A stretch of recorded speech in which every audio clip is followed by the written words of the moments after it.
Secretary， 王爷，你说两句吧。我先翻译一下。还要翻吗？翻吧你。那我先翻一下。It's a test for the interpreter. We're going to give the translator a raise. Yeah. Secretary Blinken and Mr. Sullivan, the State Councilor and Foreign Minister Wang Yi and I have come to encourage the United States to have this strategic dialogue with the United States. We hope that this dialogue will be a sincere and candid one. Both China and the United States are major countries in the world, and together we shoulder important responsibilities to the peace, stability, and development of the world and the region. In China, we have just concluded the Lianghui, or the 2 sessions of the National People's Congress and the Chinese People's Political Consultative Conference. During the sessions, we adopted the outline for the 14th Five-Year Economic and Social Development Plan and the long-range objectives through the year 2035. For China, we are now in a historic year where we will move from finishing the first centenary goal to the second centenary goal. And by the year 2035, China will surely achieve basic modernization. And by the year 2050, China will achieve full modernization. China has made decisive achievements and important strategic gains in fighting COVID-19, and we have achieved a full victory in ending absolute poverty in China. China's per capita GDP is only 1/6 of that of the United States, but we have managed to end absolute poverty for all people in China. And we hope that other countries, especially the advanced countries, will make similar efforts in this regard. And China has also made historic achievement in building the country into a moderately prosperous one in all respects. The Chinese people are closely rallying around the Communist Party of China. Our values are the same as the common values of humanity.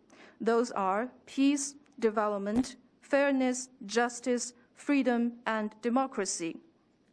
What China and the international community follow or uphold is the United Nations-centered international system and the international order underpinned by international law, not what is advocated by a small number of countries of the so-called rules-based international order. And the United States has its styled United States-style democracy, and China has the Chinese-styled democracy. It is not just up to the American people, but also the people of the world to evaluate how the United States has done in advancing its own democracy. In China's case, after decades of reform and opening up, we have come a long way in various fields. In particular, we have made tireless efforts to contribute to the peace and the development of the world and to upholding the purposes and principles of the UN Charter. The wars in this world are launched by some other countries, which have resulted in massive casualties. But for China, what we have asked for other countries is to follow a path of peaceful development. And this is the purpose of our foreign policy. We do not believe in invading through the use of force or to topple other regimes through various means or to massacre the people of other countries, because all of those would only cause turmoil and instability in this world. And at the end of the day, all of those would not serve the United States well.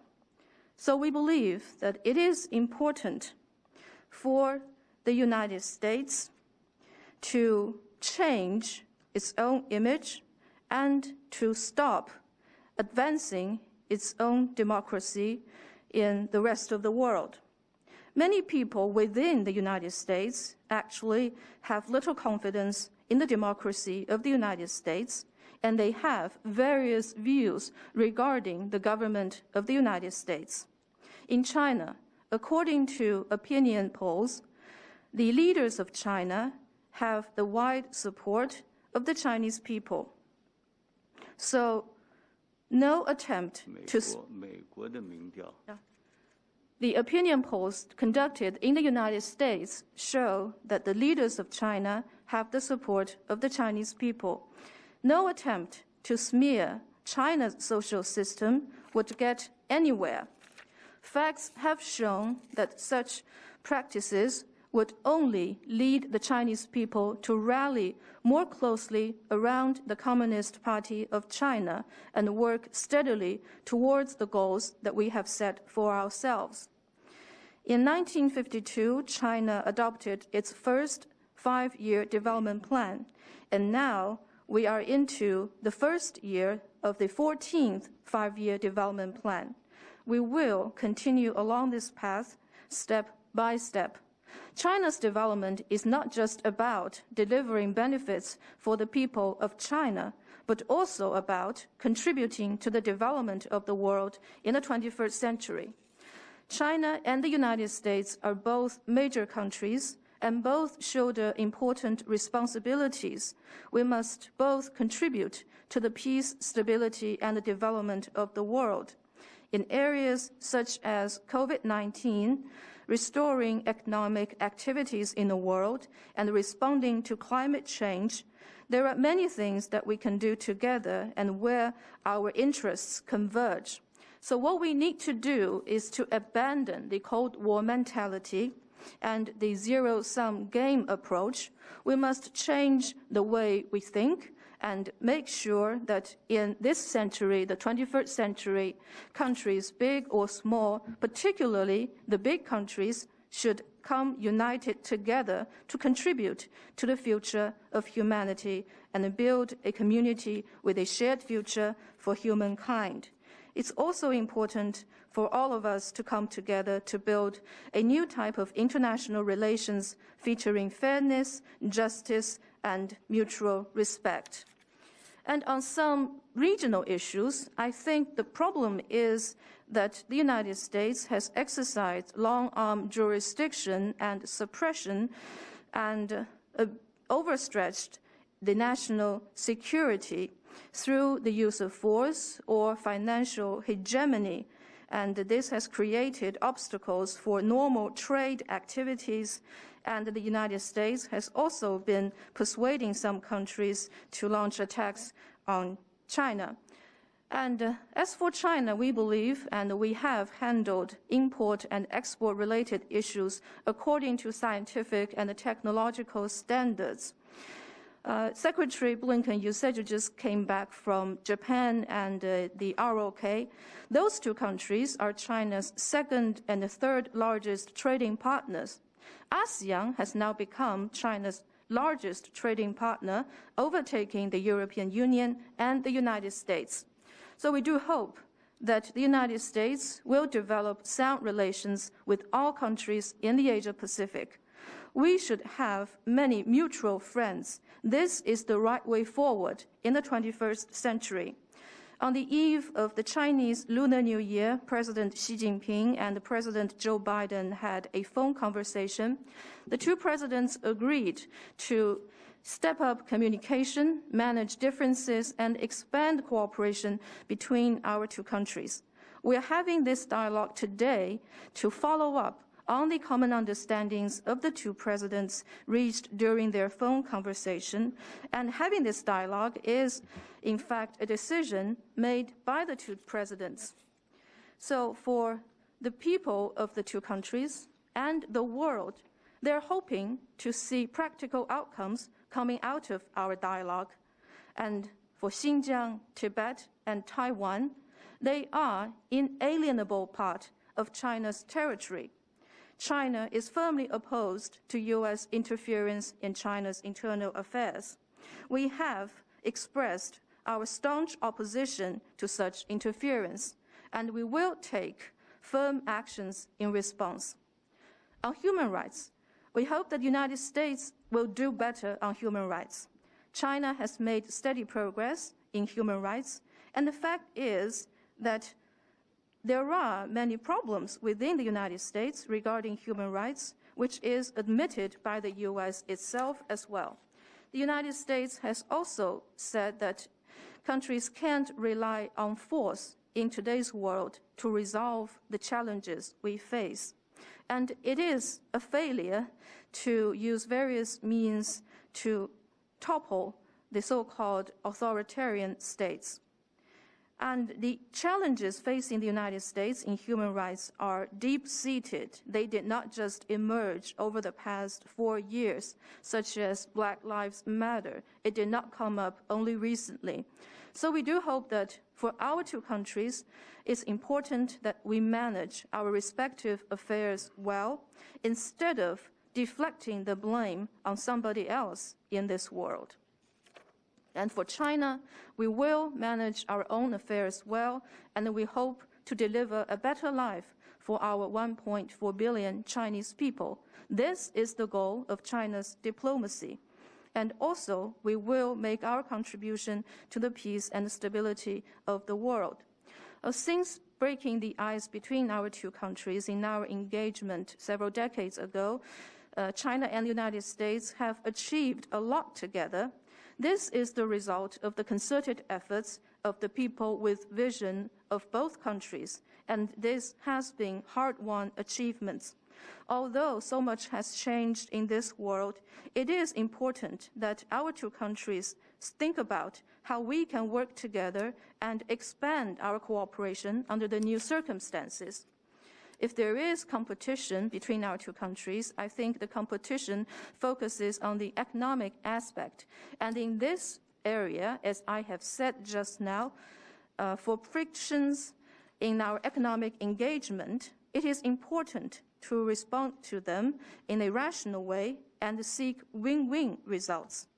And China-U.S. trade has already achieved a lot, and we should do even better. The overwhelming majority of American businesses in China have said that China's business environment is good, and nobody has forced them to stay in China. They see a profit coming from their presence in China, and they see immense opportunities in China. That's why they are here in China. And I believe that for our two countries, under the new circumstances, we need to enhance communication, properly manage our differences, and expand our cooperation instead of engaging in confrontation. Well, between our two countries, we've had confrontation in the past, and the result did not serve the United States well. What did the United States gain from that confrontation? I didn't see any. And the only result was damages done to the United States. And China will pull through and has pulled through such confrontation. So the way we see the relationship with the United States is, as President Xi Jinping has said, that is, we hope to see no confrontation, no conflict, mutual respect, and win-win cooperation with the United States.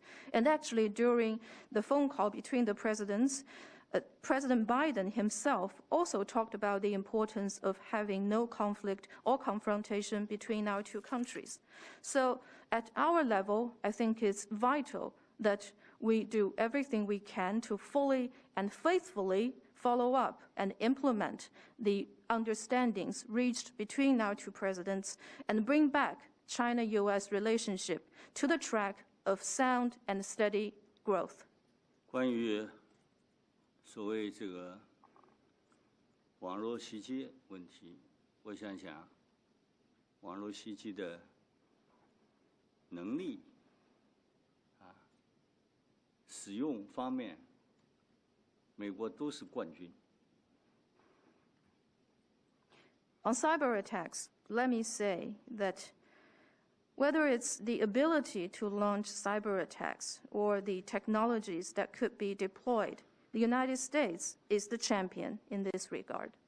倒打一把是不行的。Well, you can't blame this problem on somebody else. 美国不代表国际舆论。The United States itself does not represent international public opinion, 西方也不代表国际舆论。 and neither does the Western world.